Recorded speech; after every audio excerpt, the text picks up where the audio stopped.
When you tend to think of a broken Pokemon, you think of Pokemon from the Ubers tier. The stuff that is too powerful even for competitive play. For normal competitive play, that is. Stuff like Arceus, box art legendaries such as Dialga, Palkia, Groudon, Koraidon. These are the Pokemon that are too strong for regular play. Now, regular play, which is the OU tier, has its staple threats, such as Dragapult, Dragonite,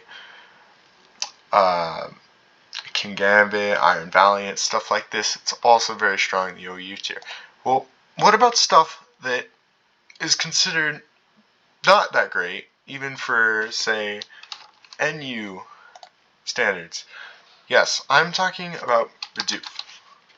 Now, okay, hold on. Bidoof has an unimpressive, don't know what this base stat total is, but whatever. It's extremely underwhelming compared to like other threats. It's not even fully evolved. That's where the tier LC comes in. Now LC stands for Little Cup. Okay. LC stands for Little Cup. And this is where a baby Pokemon can shine. This meta is only for them. Every Pokemon should be set to level 5. I don't know what it's level 100. And we'll have access to stats like this. Now, this evens the playing field a lot. And this is how I used Bidoof to win a tournament. See, its ability, Simple, makes it so that when Pokemon stat stage is raised or lowered, the amount is doubled. Now, I combine this with Sword Stance, a Life Orb, and Double Edge, along with Gen 8 Terrestrialization, to OHKO even the bulkiest of Pokemon in LC, such as Vullaby, Marini, even with Eviolite. Now, my first game was against a relatively new person to the scene, but started off, I led Gothita to try and remove some major threats, but he ended up going Voltorb and Volt Switching, in which he faked out here.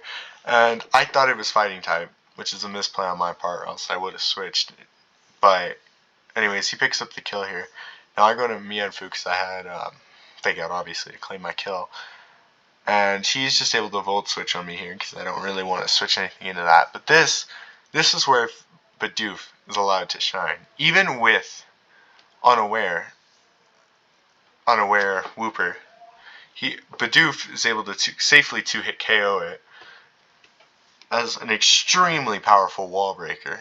Now, this in tandem with the fact that it gets quick attack allows it to outspeed and kill what would be threats. See, this quick attack is able, which is a 40 base power move, mind you, is able to one-shot Fennekin. Axew comes out, picks up the kill here with first impression. Nothing I could really do about that. And then I just clean with Rufflet in order to win the first game of the series. Now, in the next game, I played the owner of the whole tournament, and so here, this was a little bit more of a better game, but I led Poniard here because I was extremely afraid of. I was extremely afraid of Sandshrew Alola coming into this. But anyways, I lose Poniard here because I didn't really want the spikes coming up. But I send in Rufflet, which is another extremely powerful wall breaker.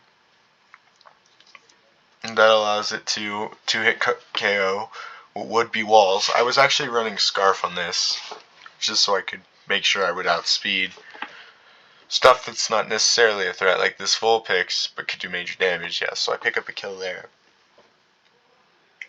And this is what I was most afraid of, and unfortunately I miss a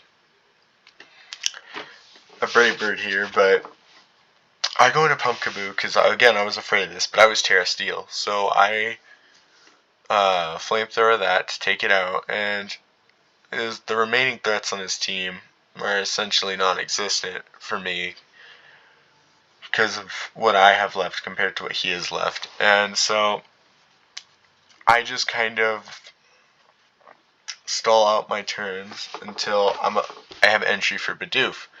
Now Bidoof, again, does Bidoof things and is extremely broken. Like, it's just going to click double edge on no matter what. Even at +2 defense, that's still one shot. And this on extreme speed is able to pick up the kill, but the quick attack sure does. I mean, Bidoof is too powerful for even what would be checks after one sword stance. And another game, another 3 kills for Bidoof. And then by third game of the series, I played this opponent, who is relatively new to LC in general, but they still managed to make a decent team. So round 1, turn 1, I pick up the kill on full picks there, and switch into the oncoming Psychic from Abra, and then I strategically did not have an item on Poniard, specifically for this knockoff, so it would do no damage.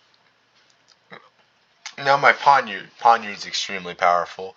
It is able to basically clean what would be the rest of his team. Unfortunately, doesn't give much room for Bidoof to shine, but it still progressed me forward in the tournament. Yeah, and even stuff like Banded Grookey Grassy Glide couldn't do anything to Poniard. And I just Sucker Punch here, and I win. On to the next game of the series.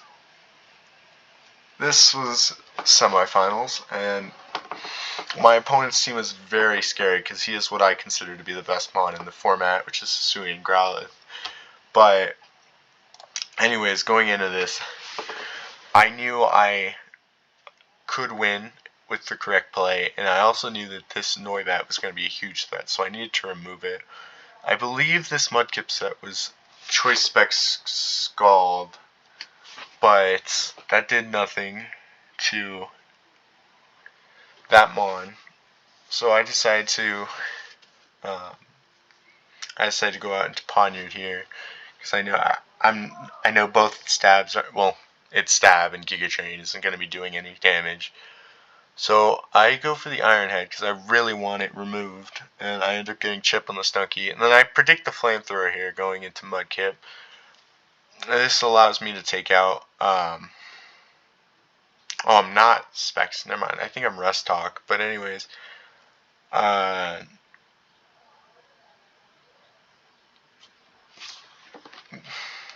I don't remember what this set is, but oh yeah, I'm Rust Talk. And yeah, that allows me to take care of Stunky with Earth Power, and then I start Scalding on the Noibat because I very much want this thing gone, but he gets an unfortunate flinch with Air Slash.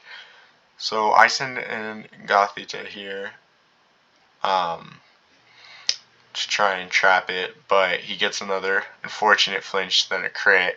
Things really weren't looking good for me here at this point because a lot of my powerful mons are gone, and I have to deal with stuff like this. But hopefully Poniard comes in and gets an extremely necessary kill on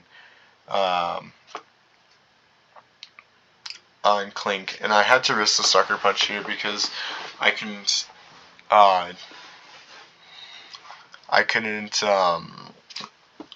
go for a move and risk the KO just because of how afraid I was of this little puppy.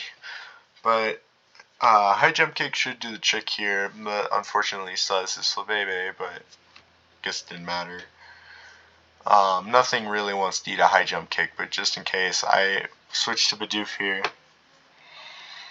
And unfortunately just to eat an Air Slash just because how big of a threat this thing is, which allows me to get a clean switch into Mienfoo here, which will allow me to finish the job on the Noibat and finish off the rest of his team with High Jump Kick.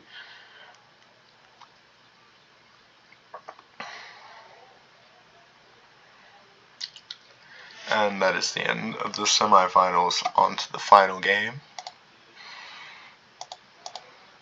Now, this opponent was good. They've beaten me before.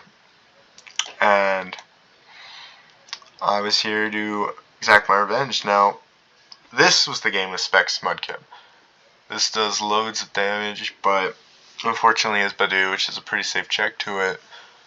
But I also have Punkaboo, which Bidoof can't really do anything to. But I tried least seeding, predicting the switch, but unfortunately he has Sludge Bomb, so I just Flamethrower.